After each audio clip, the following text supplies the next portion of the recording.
nous allons étudier la relation entre le poids et la masse d'un solide.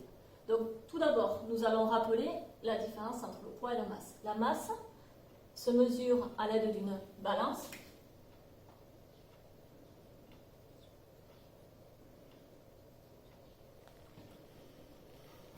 Il s'exprime en kilogrammes. Donc, une balance, nous en avons ici au lycée. Elle ressemble fortement à celle que vous avez chez vous pour cuisiner en ces temps de confinement. Le poids, quant à lui, se mesure à l'aide de dynamomètres. Donc, nous en avons ici un dynamomètre.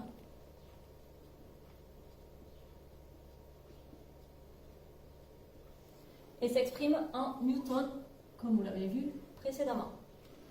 Nous allons choisir différents objets que nous avons à proximité ou sur notre table. Donc le premier, un rouleau de scotch.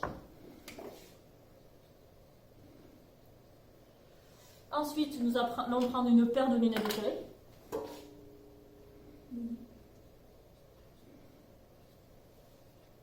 Ensuite, un jeu de clés.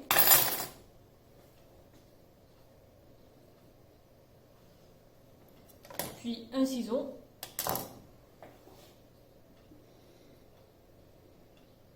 Et enfin, une trousse.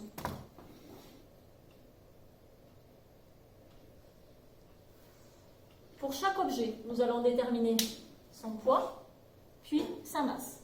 Alors, première chose, avant de déterminer le poids, il faut étalonner nos dynamomètres.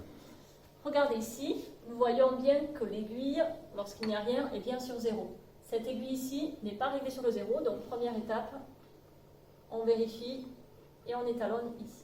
Je coince mon système, et là, quand il n'y a rien, on est bien à 0.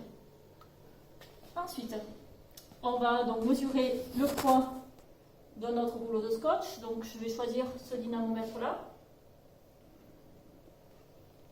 Je le suspends ici à l'aide du fil et du petit crochet. Et j'obtiens 1,5 newton. Donc pour le poids du scotch, 1,5 newton. Ensuite, je retire. Et je vais mesurer sa masse sur la balance. Donc on vérifie, avant de mesurer la masse de notre scotch, il faut vérifier que notre balance est bien tarée. Donc c'est-à-dire qu'il y a bien 0,0 g lorsqu'il n'y a rien sur la balance. On pose notre scotch. On obtient 153,4 g. On va donc juste arrondir à 153 g. On va faire la même chose maintenant avec la paire de lunettes. Donc elle me paraît assez légère. Je vais choisir de la mettre sur ce dynamomètre. On la suspend ici. Et on trouve environ 0,2 newton. Sa masse à l'aide d'une balance, on trouve 19,6 grammes. Donc on va arrondir, ça nous fait 20 grammes. Ensuite, nous allons prendre les clés. Je choisis de la mettre sur ce dynamomètre. Je suspends l'ensemble de mes clés. Sans que ça tombe.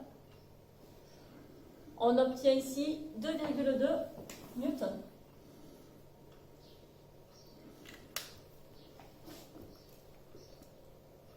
On va vérifier avec la balance. Nous sommes bien toujours à 0 g sans rien. Là. On obtient 227,5 g, donc on va dire 228 g en arrondissant.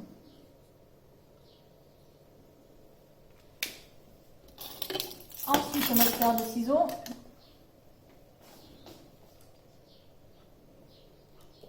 Je peux les suspendre là. On obtient 0,7 newton. Sur la balance, donc 72,8, donc 73 grammes. Et enfin notre trousse. Donc je refais bien passer le fil ici à notre dynamomètre. Hop là.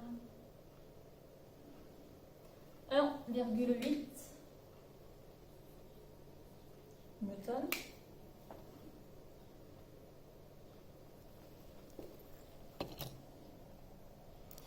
187,3. Donc, si on arrondit, ça fait 187 grammes.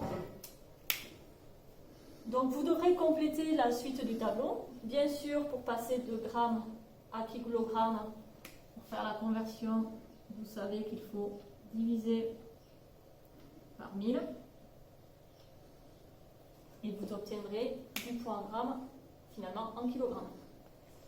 Pour faire la formule P sur M, vous diviserez le poids que vous avez trouvé ici à chaque fois par la masse, bien sûr en kilogrammes.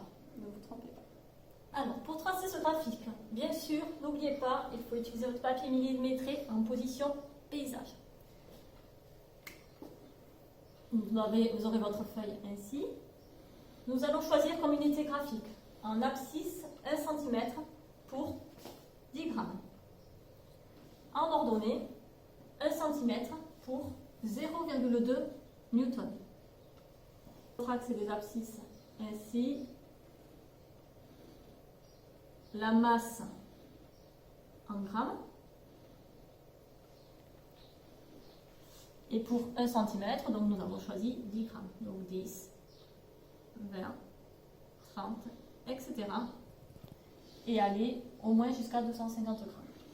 En ordonnée, nous allons tracer les poids. Les poids ici en newton. Pour 1 cm, vous allez choisir 0,2 en unité. Donc 0,2, 0,4, 0,6, etc. Et vous placerez les points correspondant à chaque objet dans votre graphique.